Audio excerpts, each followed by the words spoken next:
We have a fast-paced program for you this morning, and I want to get started as soon as possible. Before that, how about we take a selfie, like a group Wi-Fi with the Honorable Chief Advisor? Should we try and do that? So hold on to your smiles. We did it to just warm you guys up. So, good morning, everyone. Let's compete with Lutfi Bhai one more time. Good morning, everyone. Thank you, thank you. Thank you for everyone for coming from such long distance. And we apologize for ones that we could not manage to give accommodation. We had exceptional level of interest for the summit, which is really great to see for us. My first slide is thank you slide. That's not the last slide. We just wanted to thank all of you for kindly coming and joining the summit.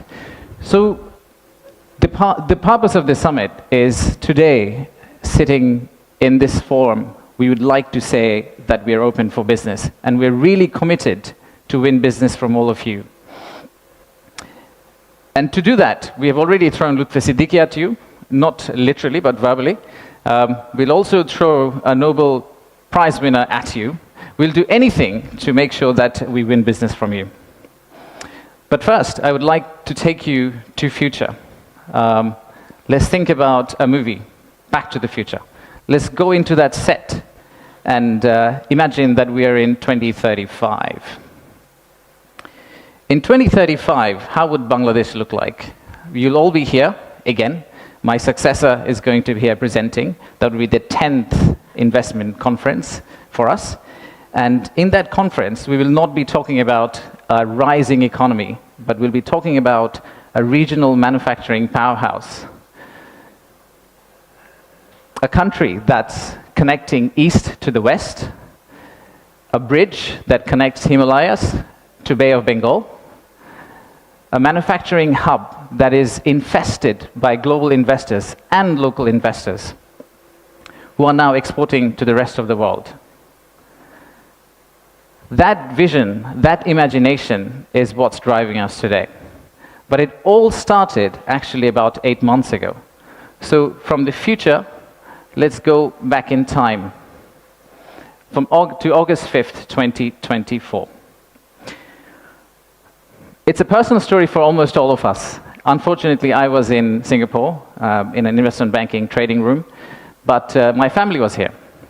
My wife was on summer holidays. My brother, who came from Cambridge for summer holidays as well, they were all out on street. Part of the protest. So at around noon Singapore time, I asked them, what's going on? What's happening in Dhaka?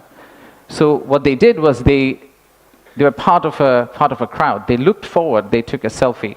Sorry, not a selfie, a photo what's ahead of them, and they turned back and took another photo of what's behind them. So this first photo was what was ahead of them. And this one was what was behind them. So we need to digest exactly what happened at that time. The young population, the entire youth, was out on street, demanding transparency, demanding opportunity, demanding democracy, demanding freedom of speech. And that's what has brought us here today.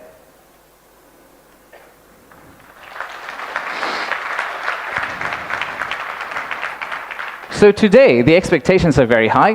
The young population of our country, they're global. Unlike us, they're used to tweeting, they're used to looking at TikTok and looking at Singapore and Bangkok, so they don't want Dhaka to be Dhaka 2.0. They actually want Dhaka to become Singapore and Bangkok in 5-10 years' time. So how do we get there? That's the expectation we have. How do we get to Singapore and Bangkok within 5-10 years? How do we unlock the energy that we got during the August Revolution? How do we harness that energy and convert it into employment generation and industrialization? The story for Bangladesh was always there. A lot of you already know about it. We have 180 million domestic market. We have a young population. Almost half of it is less than 25 years old. The middle and affluent class is about 35 million people, which is as big as the Malaysian total population. We have many, many other factors that has led to where we are today. And actually, I must say that there are companies who have been here for more than 100 years and have made exceptional returns compared to the global markets. So if you look at some of these companies who have actually operated in Bangladesh for a long, long time, the returns they have got in Bangladesh is actually significantly higher than the global average. And today, we also have a fantastic news that one of our own startups called ShopUp, the news came out about an hour ago in Bloomberg that the Saudi sovereign PIF, their investment arm called Sanabil Investments, they have actually co-led a round of $110 million US, along with Peter Thiel's Valor Ventures, to invest in one of our own startup to go global. So let's give a big round of applause to ShopUp.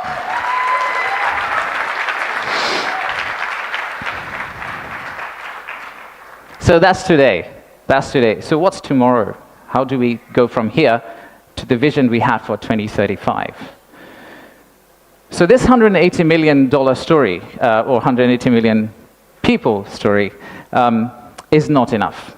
I think we need to redefine market. We believe the market is actually much larger. When we talk about market, we should be talking about a much larger regional market which you could potentially serve out of Bangladesh. You set up your factory here, you export out to all these markets. At the same time, I would expect these markets to set up their factories and push it back to Bangladesh.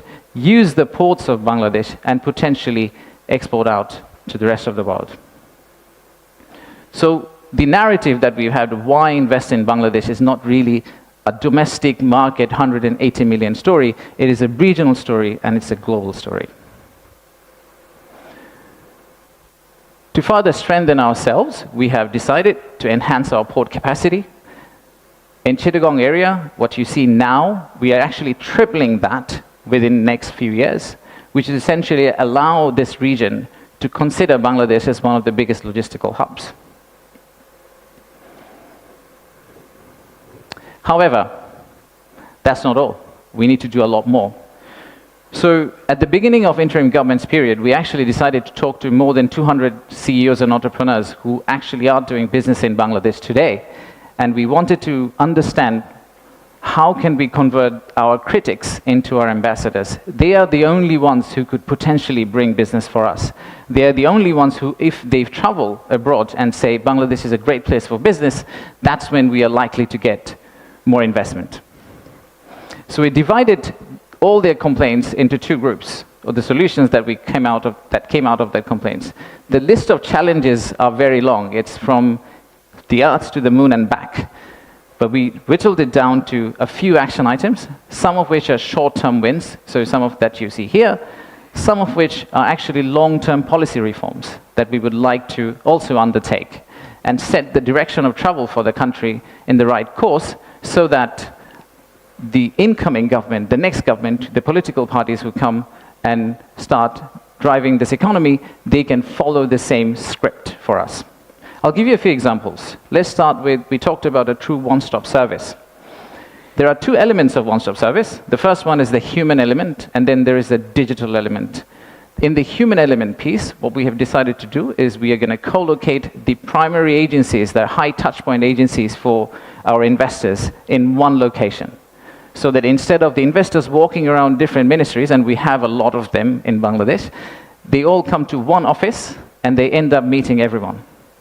We've also decided, like banks, and I am from banking, I guess that helped, that we are going to set up a relationship management team under BIDA. What it would essentially do is, just like a corporate banking, relationship banking manager, he would hold hand of the investor and walk them around the landing process. Let's take another example. Our friends in National Board of Revenue helped us set up the authorized economic operator. It's essentially the green channel, or widely known as the green channel setup, where if you're a good customer, you are able to circumvent some of the custom checks and fast-track your process through the ports. That has been picked up as one of the biggest challenges that we have, the time it takes to go from your factory all the way to your customer. And finally, let me show you one more example of policy change. So as you all know, there are many government agencies. We also know there's private sector. the dialogue between private sector and government agencies has not necessarily always been the most collegial. So how do we break that apart? The first thing we need to do is to club the government agency into one. We need to show one face. We need to be one outfit for our customers, our investors. And then create a bridge between our private sector and the government of Bangladesh. So what we are planning to do is to set up a private sector advisory council that will actually counsel the head of state directly on a regular basis, essentially voicing the changes that they would want to drive the economy forward. So these are some of the examples of what we are planning to do.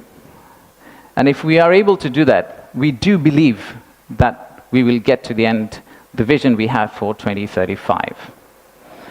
Now, of course, there are many, many other factual reasons, statistics, tables, Excel files that I can share with you to tell you why you should invest in Bangladesh. In fact, the next slide will have a QR code which you can scan and download, which will have essentially this presentation. So you didn't have to take the photos of the presentation, by the way.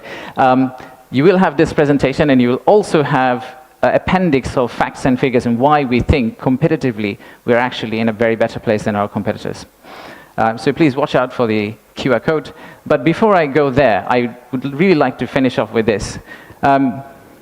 There are economic reasons to invest in Bangladesh, but I really don't want you to invest in Bangladesh for the economic reasons.